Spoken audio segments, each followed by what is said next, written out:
Bismillahirrahmanirrahim. Assalamualaikum warahmatullahi wabarakatuh. Terima kasih saya ucapkan kepada pengerusi majlis yang berusaha Tuan Pengetua Sekolah Kebangsaan Gual Tinggi, yang berusaha barisan penolong kanan, yang berusaha barisan guru-guru dan yang dikasihi rakan-rakan sekalian. Sekali lagi saya ingin mengucapkan terima kasih kepada pengerusi majlis kerana mengizinkan saya untuk berucap pada hari yang indah ini. Ucapan saya pada hari ini adalah berkait rapat dengan isu bahasa yang terjadi pada hari ini, iaitu perihal bahasa rojak. Hadirin yang saya hormati, sebelum kita pergi dengan lebih mendalam, maka eloklah dahulu kita berkenalan tentang apa itu bahasa rojak, sehinggalah kita dapat mengetahui sebab apa ia merupakan isu yang teruk dalam keterampilan berbahasa seseorang. Bahasa rojak merupakan sebuah pertuturan yang dicampur aduk dengan bahasa-bahasa lain. Contohnya, di kalangan masyarakat di Malaysia kini sering menyelitkan penggunaan bahasa Inggeris di dalam percakapan mereka yang disebut-sebut oleh setengah orang dengan istilah Manglish. Dari segi sejarahnya, bahasa rojak ini dikesan seawal zaman Kesultanan Melayu Melaka apabila perdagangan antarabangsa ditubuhkan oleh para mesuara pada tahun 1402 di Melaka. Pelabuhan ini telah berjaya menarik minat ramai pedagang yang secara keseluruhannya bertutur lebih 80 bahasa dari pelbagai bangsa dan budaya. Dari peristiwa ini, maka proses awal bahasa rojak dikatakan berlaku di negara kita. Maka itulah serba sedikit mengenai apa yang disebut dengan penggunaan bahasa rojak ini. Tuan-tuan dan puan-puan, penggunaan bahasa rojak ini sudah pasti tidak datang tanpa menegur. Sudah pasti ia datang disebabkan oleh beberapa faktor. Antaranya adalah berpunca daripada kalangan ibu bapa. Hal ini kerana ibu bapa terleka daripada memantau anak-anak tentang percakapan mereka. Contohnya, ibu bapa sering menggunakan bahasa rojak sehingga ditiru oleh anak-anak mereka. Selain itu, bahasa rojak ini diperkembangkan oleh pelbagai media massa. Hal ini kerana penyampaian sesuatu maklumat di dalam media massa tidak dititik beratkan dengan penggunaan bahasa Melayu yang betul. Hal ini dapat dilihat melalui banyaknya penggunaan bahasa rojak yang diaplikasikan di dalam filem. Contohnya, yang menyebabkan generasi muda terikut untuk menggunakan bahasa tersebut. Sikap penutur juga menjadi antara sebab utama bahasa rojak ini dibudayakan. Perkara ini berlaku kerana penutur kurang yakin terhadap bahasa Melayu. Kebanyakan masyarakat beranggapan bahawa mempelajari bahasa Melayu tiada faedahnya. Sebaliknya, menumpukan perhatian untuk membudayakan bahasa Inggeris yang dianggap sebagai moden. Di samping itu, faktor emosi serta didikan keluarga dan keadaan persekitaran. Seorang yang sering melafazkan perkataan yang tidak baik, kasar atau mencarut merupakan gambaran situasi jiwanya yang resah, kusut dan memberontak.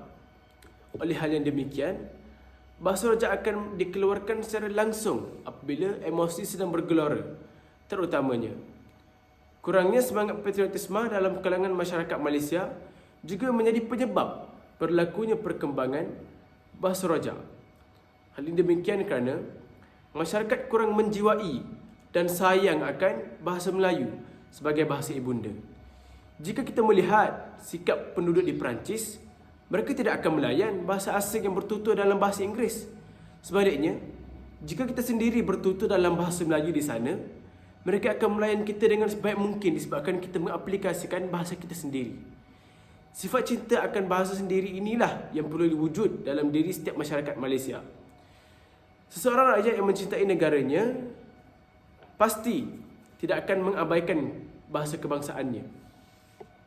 Hadirin yang saya kasihi, kini bahasa rojak semakin menular dalam kalangan generasi muda.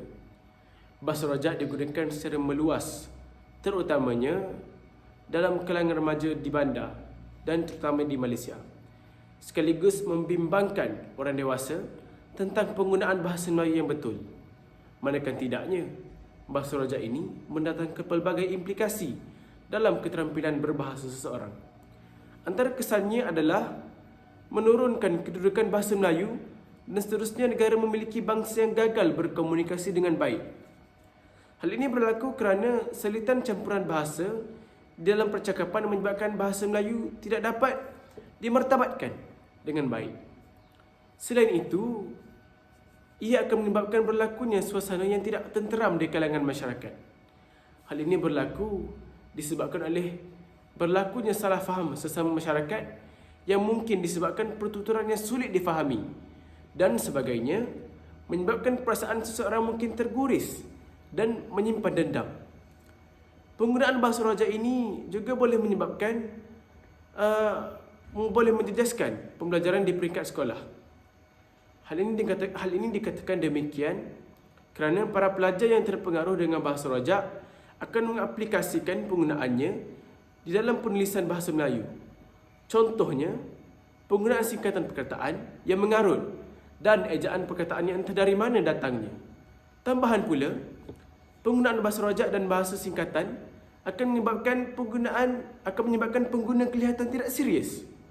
Pengguna tidak menyusun perkara yang mahu diungkapkan dengan matang dan mereka bercakap dengan tidak berfikir secara mendalam.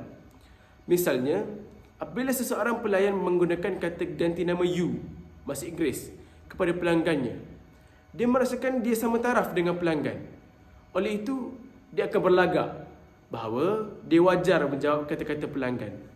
Pelanggan adalah penting kerana tanpa pelanggan, perniagaan tidak dapat dijalankan. Maka, keadaan ini mungkin akan menimbulkan kemarahan dan perasaan tidak puas hati dalam kalangan pelanggan kerana mereka merasa dirinya tidak dihormati. Maka, penggunaan bahasa rojak ini amat besar terhadap keterampilan berbahasa. Oleh hal yang demikian, bahasa rojak ini perlulah ditangani dengan segera supaya tidak berlarutan sehingga menjadi barah yang kritikal dalam masyarakat. Antaranya adalah ibu bapa perlu menerapkan budaya penggunaan bahasa Melayu yang betul terhadap kanak-kanak. Hal ini perlu dilakukan dari peringkat awal, iaitu semasa kanak-kanak masih kecil.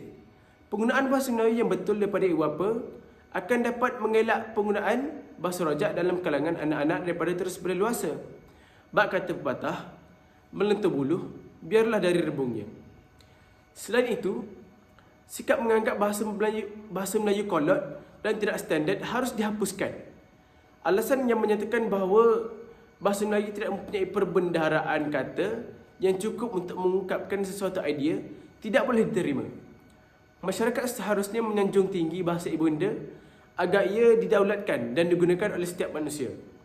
Di samping itu, mereka harus mengawal diri dalam menggunakan bahasa dalam suatu majlis supaya mereka sentiasa menggunakan bahasa yang betul, baik semasa menggunakan bahasa Melayu maupun bahasa Inggeris. Jika mereka menggunakan bahasa Melayu, biarlah sepenuhnya digunakan perkataan-perkataan Melayu, begitu juga seperti apabila bahasa Inggeris. Keadaan ini akan menjadi ikutan kepada masyarakat dan lama-kelamaan seluruh masyarakat dapat menggunakan bahasa dengan betul.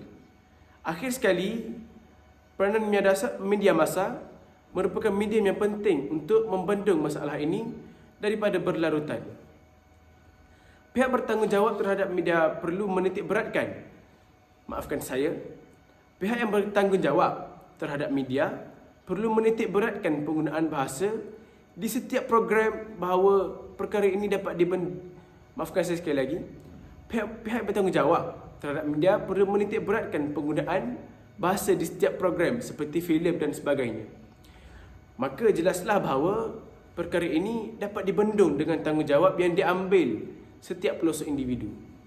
Hadirin sekalian, kesimpulannya, isu bahasa rojak ini bukanlah gurauan dalam alam dimensi berbahasa. Ia merupakan barah yang semakin kritikal terhadap bahasa ibunda. Setiap lapisan masyarakat perlu berganding bahu untuk mengatasi masalah ini, seperti peribahasa Melayu, berat sama dipikul, ringan sama dijinjing. Diharapkan bahasa ibunda dapat didaulatkan dan bebas daripada kotoran bahasa rojak yang mencemarkan bahasa, serta diharapkan juga bahasa ini dapat berdiri sama tinggi dan duduk sama rendah dengan bahasa antarabangsa yang lain. Sekian sahaja daripada saya. Terima kasih.